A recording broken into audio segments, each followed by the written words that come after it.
How many of y'all remember when the GPS system first came out? Remember that? When those little boxes come out? Now they're already obsolete, right? Some probably don't even know what I mean when I say a GPS nowadays. They're thinking Google Maps or something like that on their phone. But there once was a day when we had to buy these little tiny machines, and you could set them in your car and they'd tell you which way to go, right? Instead of having to use your phone to find your directions. And I really like that because it gave me an incredible ability to be able to go places that I hadn't gone before. Because I'll be honest with you, I didn't follow maps too well. That wasn't my forte. I get down to the map section in the Bible, I'm a little bit lost sometimes. But it also helped me out with any fears I might have of going on a long trip. I could see what was coming ahead of me. So that opened up a lot of ways for me to get to any destination that I desired to go to, right? And it would, the good thing about these things, they would attempt to lead me in the best possible way. Of course, there'd be things that would come along the road that would throw you off the path and different things, but it would lead you in the best possible way that it knew at that time to get to my chosen destination. Now if I put a destination in it that wasn't correct, it would lead me in the wrong direction, right? Like if I was saying I was going to go to, let's just make up a name, city in Maine, and I started going to city in Florida, that would be the wrong direction, right? No doubt about it. I mean, and I'd have to realize, am I going south or am I going north?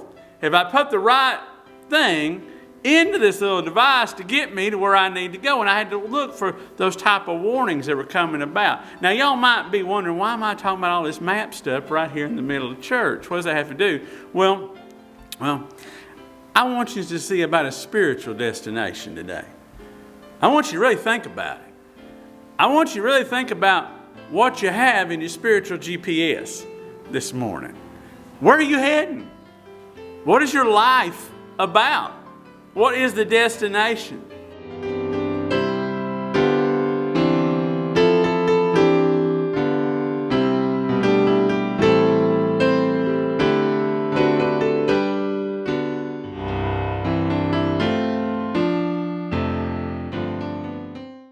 Today we're going to look at a group of men who made a choice to go visit a king by following, I guess, the most primeval GPS, which was a star.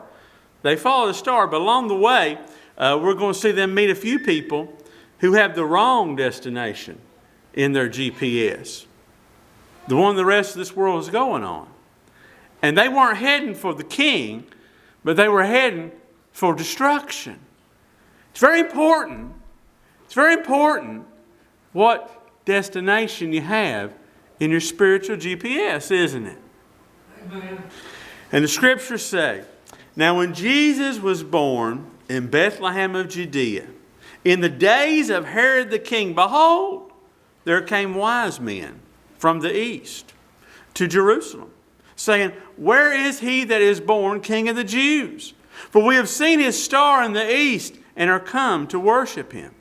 When Herod the king had heard these things, he was troubled, and all Jerusalem with him. But King Herod was troubled, and all Jerusalem with him. It wasn't just him, it was all Jerusalem. Why? Well, imagine for a minute, you just got an official state visit, unannounced, from this foreign dignitaries, right? And they tell the already established government there that a new king for your people has been born. And that king that's been born isn't in the castle. He's somewhere else out here in the land, right? Now top that off with the type of government that the Jews had at this time. Rome was ruling over them, but Herod was like this little dictator that Rome worked with. And he was like their little king. And that the government they were living under here with Herod was so jealous. It was so jealous of anyone taking their power, they're willing to do anything. Not just like trump up some charges and put them in jail. But also, they were willing to kill. King Herod was willing to kill to see anybody from coming. Even his own sons. He killed his own sons whenever he thought they were trying to take his throne. He was so evil So evil. That when he died, he had a group of people over here off on the side who the people liked. He had them killed the moment he died so somebody'd be mourning when he died. So this is a wicked government, okay? This is a bad place that we're talking about here. And the wise men had walked into a dangerous situation even though they were heading toward the right destination, right? Sometimes that happens, doesn't it? You can be going in the right way, and yet you'll have chaos all around you. And sometimes we think in our minds, well, that must just be the devil. Well, maybe God's having you walk through the fire because you need to walk through the fire sometimes, okay?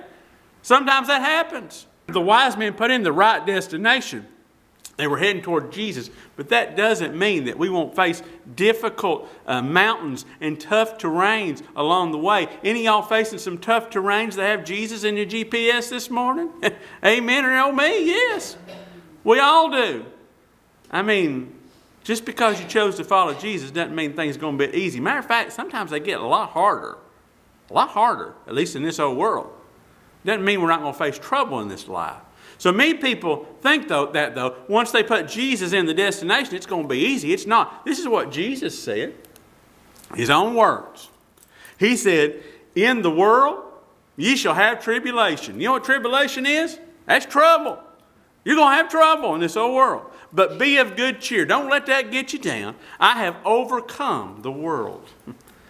Jesus has overcome this old world system. Christians, he says, expect trouble. Expect it. Expect while you're dealing with all the people of this world, you're going to have trouble. But don't be destroyed about it. There was a man once. He told a story about a janitor at St. Peter's Church in London. I thought it was an interesting story.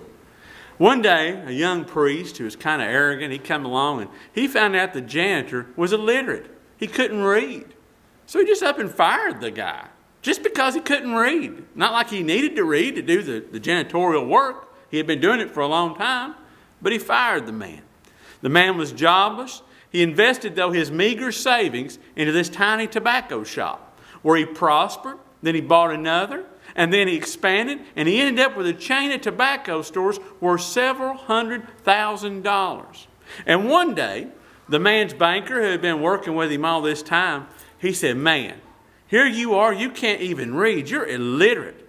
But where would you have been today if you could read and write? And he didn't step a bit. He said, I'd be a janitor at St. Peter's Church in London, right? That's where I'd be. Sometimes hard times come into our lives to lead us to better times, don't they? But the hard time still has to be gone through. What seems like trouble today, perhaps, is God using it to lead us to a better place tomorrow, right? So we have to keep our eyes on the prize. We have to keep our eyes on the destination of Jesus and keep moving in that way. You may not know this, but there actually is a king in this world right now that is hindering people to get to Jesus. And it's not the president or any foreign dignitaries or anything like that. He may work through them. This king is over all the world right now, just like Herod was considered to be all over Jerusalem back then. This king is at present, he's occupying this world until the one true king, Jesus, comes. And he doesn't like those who are following the true king, okay? He doesn't like anyone that has that in their GPS to go to King Jesus. He rules over this world system. And I want you to be very clear this morning about what this world system destination is. Where they're trying to go to. Where they're trying to be led to. The world system is committed to at least 4 major objectives. I'm sure there's more, but these are their 4 destinations that they put in their GPS. If you're of the world, now listen, church, if you're of the world, these 4 are the destinations you have in your GPS, your spiritual GPS this morning. I can summarize it in 4 words. Fortune, fame, power, or pleasure. It's what the world wants. That's what the world runs on. That's what the world is going toward. Now, those things aren't necessarily evil, right? There's nothing wrong with having a big bank account. That's not a sin. Did you know that? It's not a sin to have pleasure about something. It's not a sin to have a measure of power and use it for right? It's not a sin to be known by a lot of people and have fame. There's none of these things are sin. But if that's your destination instead of Jesus, that's sin. That's sin. Let's look at them here just a second before we go on to our next part here. First and foremost, fortune. This world runs on money, doesn't it? This world runs on money. I mean, you just follow the money, right? That's what people tell you. Follow the money and see what's going on. The world system is literally driven by it. It feeds on materialism, about having things and things having them. But let me tell you something. That destination does not satisfy. You can have all the money in the world and still shoot yourself in the head tonight, can't you? Have we not seen many people do the same? That destination does not satisfy. The second is fame. Fame. What is that? That's another word for popularity. We all want everybody to like us, don't we? We may not be the number one person on the greatest TV show or anything like that, but we all want people to like us. We want some measure of popularity, some measure of fame. And fame is the longing to be known, to be somebody in somebody else's eyes. Now, if that's your destination, that you are just known, that you are just known as being this or that, and you want that fame, that will not satisfy. It will not satisfy. Doesn't matter how many likes you get on social media, how many people are following you. It doesn't matter how much that you're well known across the world. It won't matter in the end if that's your destination. It won't. It just won't. Third, power. I say, Scott, I don't want power. Yes, you do. Yes, you do. You want a certain level of control over things, don't you? Everybody does in some sense. We don't want chaos, right?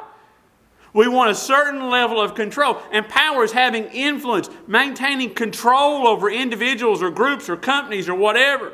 It's the desire to manipulate and maneuver others to do something for one's own benefit. Or you can use it for what's right, too, right? Power, control. There has to be a certain level of power and control. There has to be a certain level. But if that's your destination, if that's what you have in your GPS, if you want power more than you want Jesus, if you don't think that you can give your power over to Jesus and let Him handle the situation, you're in sin. And it will not satisfy. Some of you may have certain levels of power that you have right now, and you feel like you're in control of certain things.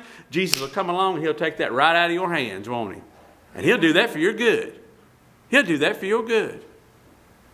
Power, fame, fortune, pleasure. That's the last one. At its most basic level, pleasure has to do with fulfilling one's own sensual desires. It's the same mindset behind that slogan, if it feels good, do it, right? There's nothing wrong with pleasure. People like pleasurable things, right? You may like to eat a certain type of ice cream, right? You may like to do a certain type. There's nothing wrong with pleasure. But if pleasure is in your spiritual GPS and that's all your life is living for what's going to please you next, what's going to be easiest for you next, what's going to make you feel better about everything, it's not going to satisfy. It's not. It's an illusion. It's an illusion. The Christian has put Jesus, King Jesus, in the GPS. And that's the only destination that's going to satisfy. Amen. It's the only one. The only one. But the devil, the king of this world, will have us put all these different ones in our spiritual GPS, won't he? And only you know whether or not what destination you have in that GPS, because I can't see it. All the world is going to be troubled at you if you are looking for the true king. Why? Because you're not going with the rest of the flow. You're not going with these other destinations that we're going on. How can you be looking for this King Jesus? But He is the best destination. Now here's the thing. What I've found, since I'm talking to a lot of religious people, since y'all happen to be at church this morning, that we tend to want to hide the destination that we have in the GPS. We've kind of like, when you get in the car and you want to like put it down here and let nobody see it, or put your earbuds into your phone and let nobody know which way you're going. You want to keep it quiet where you're heading, right? Let everybody think you're going a different way. Look here at verse 4. Verse 4.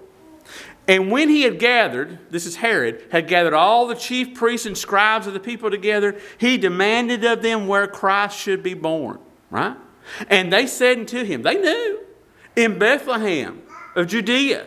For thus is written by the prophet, and thou, Bethlehem, in the land of Judah, art not the least among the princes of Judah, for out of thee shall come a governor, then that shall rule my people Israel. So notice here, these religious folks, they knew where the destination was to go, didn't they? They knew the right way, didn't they? They knew where he should be born. But you will not see them in this narrative go out to find him. You won't see them seeking to go find this one who's come to go worship him. Why? They really didn't have King Jesus in their GPS. They didn't want to find King Jesus. They didn't want a king. They were fine with the old king they got. He took care of them just well. They had power and money in their GPS. And that's what they had under Herod's rule, right? They had just enough to get them by. They were religious without a relationship.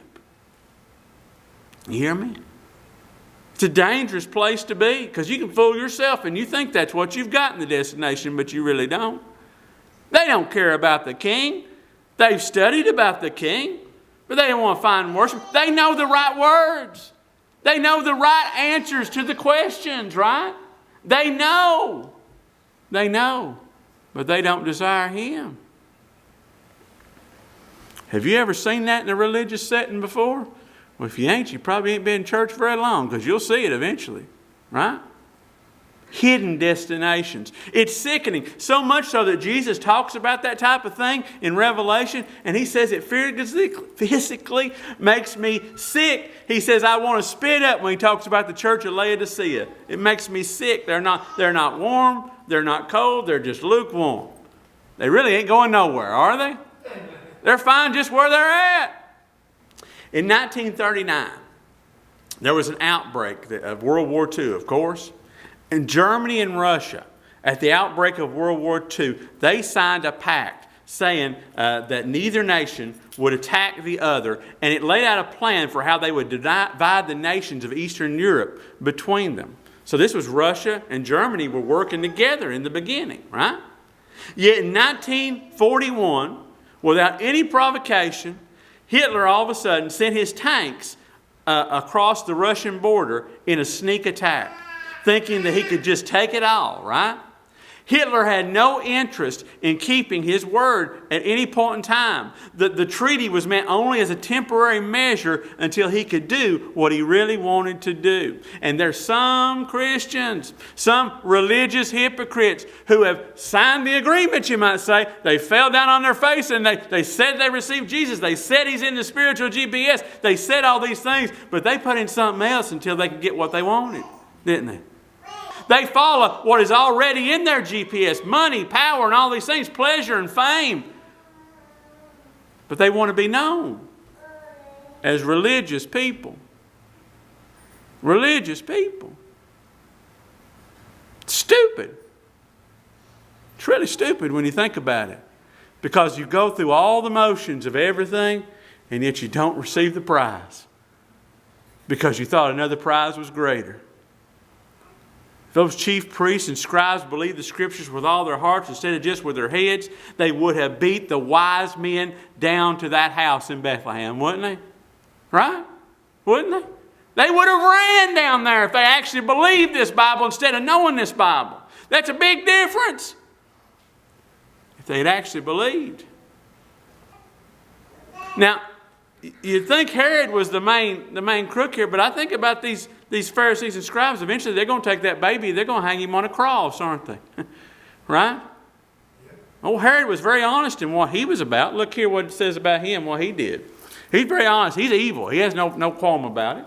Then Herod, it said, when he had privily called the wise men, inquired of them diligently what time the star appeared. And he sent them to Bethlehem and said, Go and search diligently for the young child. And when ye have found him, bring me word again that I may come and worship him also. Verse 12, and being warned of God in a dream that they should not return to Herod, they departed in their own country another way. God provided safety for the child. Down to verse 16. Then Herod, listen to what he did. When he saw that he was mocked of the wise men, was exceeding wroth, and sent forth and slew all the children that were in Bethlehem and in all the coasts thereof, from 2 years old and under, according to the time which he had diligently inquired of the wise men. Then was fulfilled that which was spoken by Jeremiah, that's Jeremiah the prophet, saying, in Ramah was there a voice heard, lamentation and weeping and great mourning, Rachel weeping for her children, and would not be comforted because they are not. So for power, fortune, fame, and pleasure, he was willing to kill all these babies, right? Those promises of the present king of this world and those who are receiving those things are paying with the price of their souls to get them. I do not want to give up the true king when he arrives, though, do you? I think about it. There used to be a place in Mississippi, a friend of mine, me and him went to, it was called the Crossroads. And they'd say musicians would sell their soul to the devil so they could get fame and fortune there. I felt a little uneasy when we drove down there to go see it, you know. I wasn't making no deals that day, but I didn't like being there, you know. But the idea was that people really do that, you know.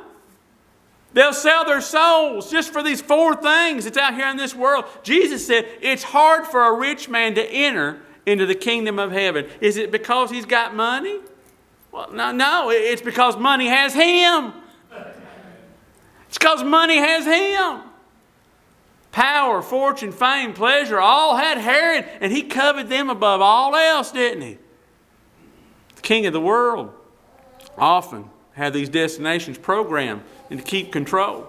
And Herod was willing to do whatever he had to do to keep his illusion of control in his life. And it was all an illusion. He thought he could manipulate everyone, but the wise men had God looking out for them, and they went a different path, didn't he? He killed his own family and children to keep his power going, but he still died, didn't he? Y'all gonna die. Such uplifting words, Pastor. Yes. We're all going to die, and that is uplifting if you know where you're going after you do die. Amen. He thought he was the king of the Jews. Oh, Herod did, but the true king of the Jews had come, hadn't he? The passing governments of this world all think they're going to last. America thinks it's going to last. Rome thought it was going to last. Greece thought it was going to last. The Persians and the Medes, they thought they were going to last. Old Babylon, he was certain he was going to last, right? But they're all going away, aren't they? In the Bible, in the book of Daniel, it talks about every one of them. Describes them like all these different governments of the world, like this huge mishmash of metals. And it may look really impressive, that giant idol that's out there. But one day the Bible tells us there's going to be a rock made without hands that's going to come along, and it's going to demolish that idol of this world and knock it over. And then there won't be a little marker for your destination no more, will there? There'll only be the King of Kings and Lord of Lords. What's your idol? What's your idol that you have put above God? What is more precious than God? What's in your GPS instead of Jesus? What's there?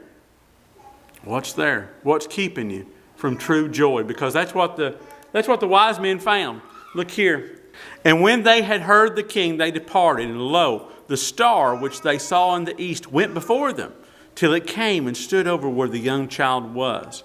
And when they saw the star, they rejoiced with exceeding great joy. And when they were coming to the house, they saw the young child with Mary his mother, and fell down and worshipped him. And when they had opened their treasures, they presented unto him gifts, gold, frankincense, and myrrh. Now, these guys in this story, they were the last guys any Jew reading this story would have thought would have been the ones following the true king. Okay? And that's often the way it goes. They were Zoroastrian. They were Magi. They were from a whole different type of religion, and they found out about the true king and were coming to the real one. They were Gentiles outside of all the promises of God that were given to the Jewish people.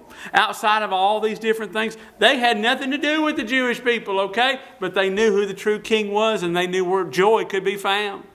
They had very little teaching, but they knew enough to realize that God was sending his king into this world. But notice this, they knew in their heart what would give them exceeding joy. Does it give you exceeding joy to come before the presence of the King and worship Him? Does it? Whether it's Monday morning or Sunday morning? To worship Him? Do you have exceeding great joys? It says they gave all their gifts too. You know those things that we have that really aren't destinations? They're actually gifts God gives us. Power, fortune, fame, and pleasure. Those are all gifts that God has given you if you've walking along the life, as long as you're not got that in your destination. And they give them all back to God, don't they? Every single one of them. They laid them at His feet, and this is all those things that are truly for Him anyway, because they were just part of the trip. They weren't the destination. The world this week has been watching this Titanic thing go on, hasn't it? Some of y'all have watched it. Sad, some of the things we've seen. Of course, the death of all those people. The world watched it, and we've heard about this group of multimillionaires who were taking this submersible called the Titan, which they thought was lost. Then it was revealed it was actually imploded down there as it was looking at the sunken ship, the Titanic, that was so far below the surface of the water, normal submarines cannot reach it safely, right? The irony of that entire situation, though, was that the captains of both the Titanic and the Titan had been warned about the dangers to their ships before their terrible endings. Amen. On their trip. James Cameron, some of y'all remember him as the director of that movie, the Titanic. He had a lot of dealings with these people. He said this about it. He said people in the community, that group that go down there and do those things, were very concerned about this sub. He said a number of the top players in the deep submergence engineering community even wrote letters to the company saying that what they were doing was too experimental to carry passengers and that it needed to be certified. And James Cameron said this. He said, I'm struck by the similarity of the Titanic disaster itself, where the captain was repeatedly warned about the ice ahead of his ship, and yet he steamed at full speed into an ice field on a moonless night, and many people died as a result.